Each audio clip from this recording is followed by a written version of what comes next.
Hi guys, this is Yusuf, this is Huzefa. We are partners at Boreali.com and this is Ask the Haksons.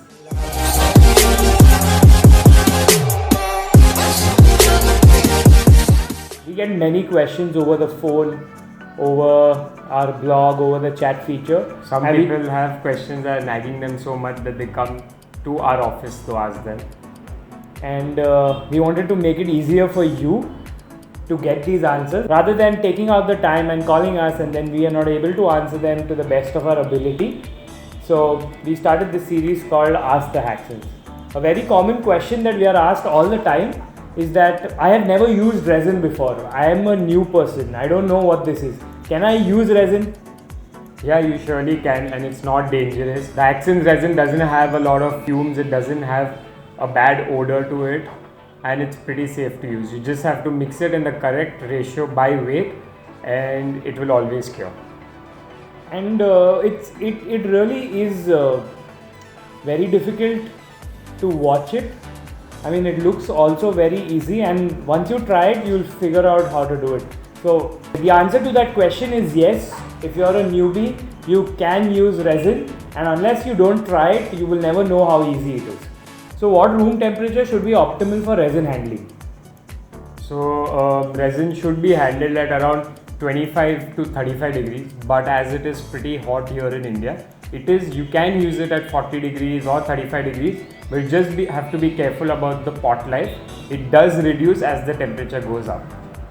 What do you mean by pot life? Pot life basically means that once you mix part A, that is resin, and once you mix hardener together, then you mix it together vigorously such that it becomes one homogeneous liquid, and then you keep it aside for only 2 minutes. Now once you start using resin, you'll understand that sometimes you need to keep it for a longer time and sometimes you need to keep it for a shorter time. So basically, make sure you figure out according to the temperature and according to the environment, you make sure you figure out your pot life. So generally with the Haksons high gloss resin and hardener, once you mix it together, keep it aside for 2 minutes, and within 20 to 25 minutes you should be able to have used the resin over your project. If you keep it stationary for 20 to 25 minutes, most likely there's going to be an exothermic reaction and it will really heat up and smoke up. That is okay, but what you just need to make sure is that you keep checking the temperature of the resin every 5 minutes. Make sure that it is not getting very hot. If you think you have a lot of resin left in the container and it's getting hot, just divide it, split it into 2-3 different containers, and this will increase the pot life and you will not end up wasting your resin. Basically the answer is that more the surface area, more the area the resin gets to actually breathe.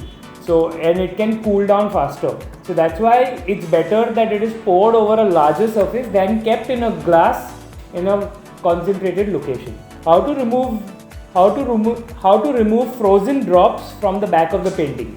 So everyone has this problem all the time. They make a resin painting, it looks really good from the top, but under the painting on the back side there will be big drops that are there, and people want to have a proper finish even behind. So all you need to do is take a sandpaper or take a filer and just give it a go with that on those drops, and they will be out in a few seconds. If you can't do that and you really want to prevent that, and there's another easier way to do it. So the other way to prevent this from happening, you can see this painting, okay, and you can see the back of it. It's extremely clean and no problem at all. What we did with this, we used a higher sized board that would be about this big, and then we laser cut this much out of it. That's a very, very easy way, but also an expensive way and requires more effort. Another easier way is to mask the backside of this with masking tape, and then you can just take it off and all the drops will come out with that. So another question that we get is lint prevention. Now, dust is a big problem in India, and making sure that your resin pour does not catch any dust is actually a big problem. So what is the best way to deal with this? All you do is, the best thing is, if it's a small size thing, then you just take a container and you put it over it. That's one way. Or a simple plastic sheet or before doing anything, you just make sure that the room is swept well, there's no dust on the tables, on the furniture, on the floor, and then after you have poured your resin, you immediately cover it with a plastic sheet or a bubble sheet or any such thing, and that's the best way to. And what we also suggest is to minimize activity in that room once you have poured, because the more people move, the more things are happening, dust will keep moving around and inadvertently it will settle on your art piece. Any which ways, if you'd ask us that now we've not taken care of the lint and there's too much lint or there are big dust particles, so then the easiest way is to take 80 grit sandpaper, sand the surface perfectly, get it level, get all the lint out, and then just take some clear resin, pour it over, and this time make sure that there's no lint that comes on the clear surface, and you will have a painting that looks as good as new. And that's what we've done on this table itself. I mean, these are two pours. The first pour was the actual painting, and then we sanded it out and put a clear coat, and it's as good as new and even more stronger. The next question is, how do we prevent air bubbles from forming in the resin? Now this is a question. There are many reasons why there can be air bubbles in resin, but you have to figure out the source of those bubbles. That's number one. So generally when you're dealing with wood or you're dealing with maybe organic material like leaves, flowers, you have to make sure that the wood is sealed either using a sanding sealer or a thin coat of resin, so that any gas that is trapped inside the wood does not come out while the resin is cured. So usually our resin has these additives in it that make sure that all the air bubbles escape and there are no air bubbles in the resin itself while it is curing. But as a resin is such an expensive material and you don't want to take a chance with what you're making, so it's always better that you use a blowtorch or a hot air gun on the resin surface so that you remove all the air bubbles. So we have this available on our website. This is the blowtorch. This is available. It comes like this. All you have to do is match this groove over here, give it a twist, and it's ready. Now what most people call us up and tell us is that how do you use this? We've started it and nothing's happening, there's only gas coming out. So what you do is you just start this really slowly. It just needs to be turned a bit. You'll hear a soft hissing noise, and then you just press that. You start this and you'll hear a soft hissing noise, and that's when you press the trigger and you'll always start. Once the trigger is pressed, then you can get it to however high a flame you want.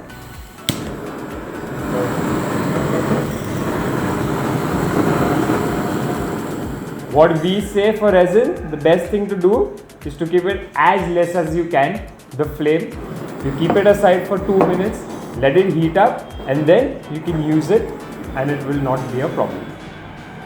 So it's important to let it warm up for 2 minutes, because if you straight away take it in a horizontal position, it will flare up and that's not good for your resin. It'll burn your resin.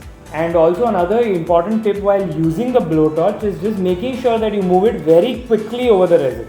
Anywhere if you let it go deeper, it might reach the actual surface underneath and it might burn that. Yeah, so for example, if you have paper or plastic, you don't want to burn the paper or the plastic with the blowtorch. Also, you have to be extremely careful while using it with the mica pigments, because the mica pigments have a tendency to maybe get burnt by the blowtorch.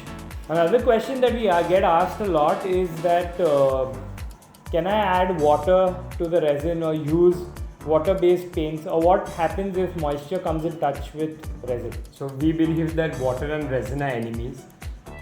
The moment you get water close to resin, or if it gets mixed, that's when you have those you have milky resin. It looks white, it's not transparent. People often complain that I painted something and then there are these white milky stains on it. So that's usually moisture or water. So you have to just make sure that there's no moisture in the resin. So even if sometimes when you're using something like plants, or if you want to cast petals or something, you have to make sure that there's no live moisture or any moisture that's going to escape. If moisture comes out, you will see that the resin becomes slightly milky or there are some sort of air bubbles. So moisture and resin do not get together, and that's simply why we don't suggest using water-based paints with resin. it's no problem to use them, but you just make sure that if you're mixing them in, you mix them very well. But water-based paints won't really mix well with resin. They'll be a little flaky inside, but that works for some people.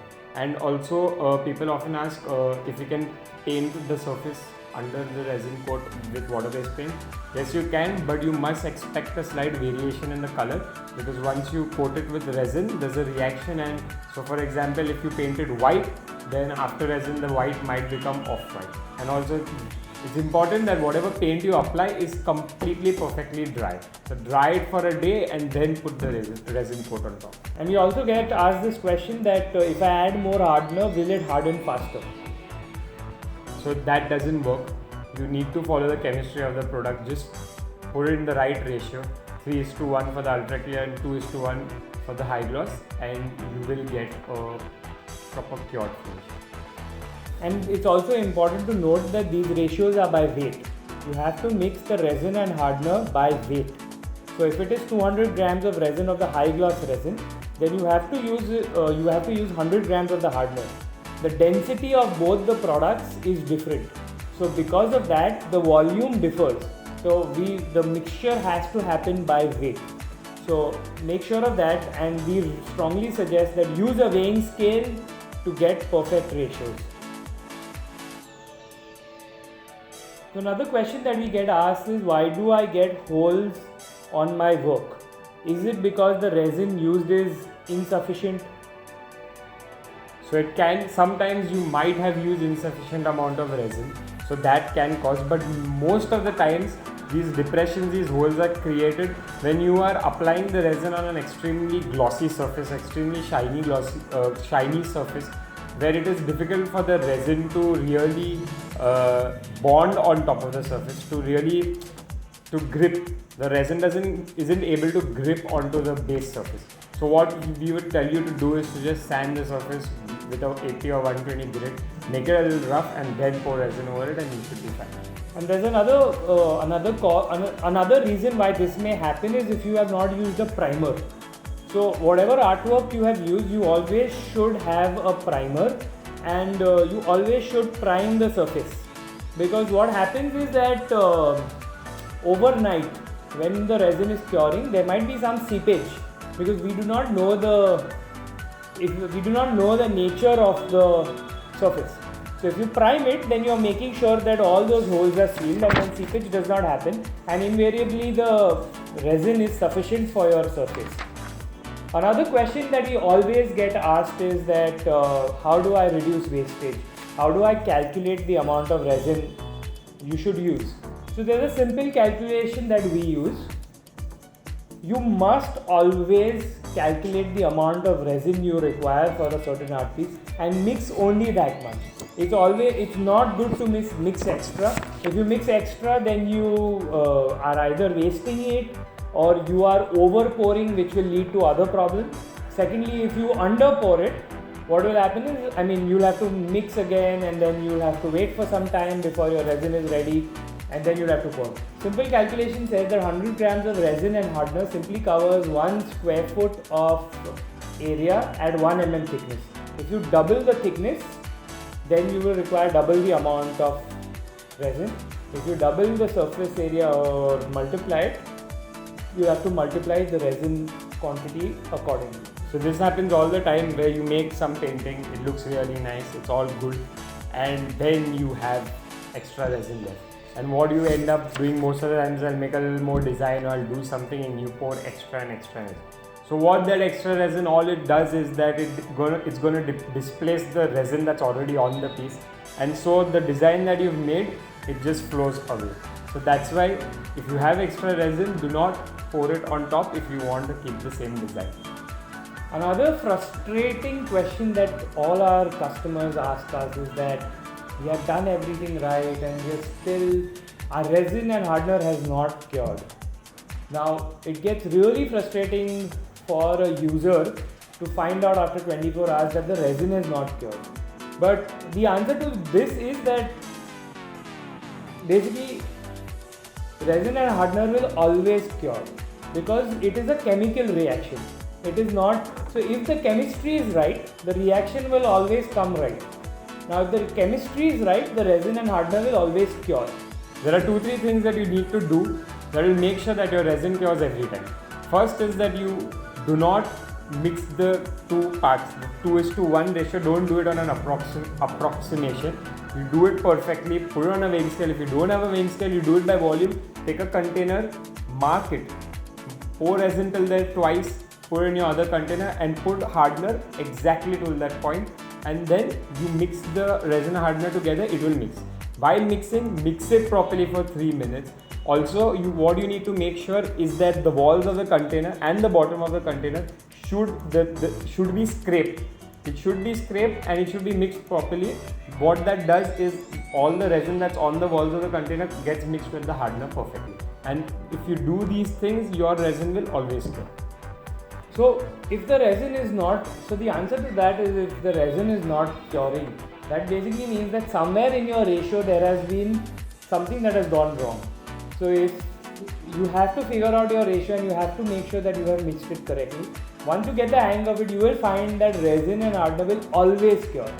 There will never be a painting where it has not cured.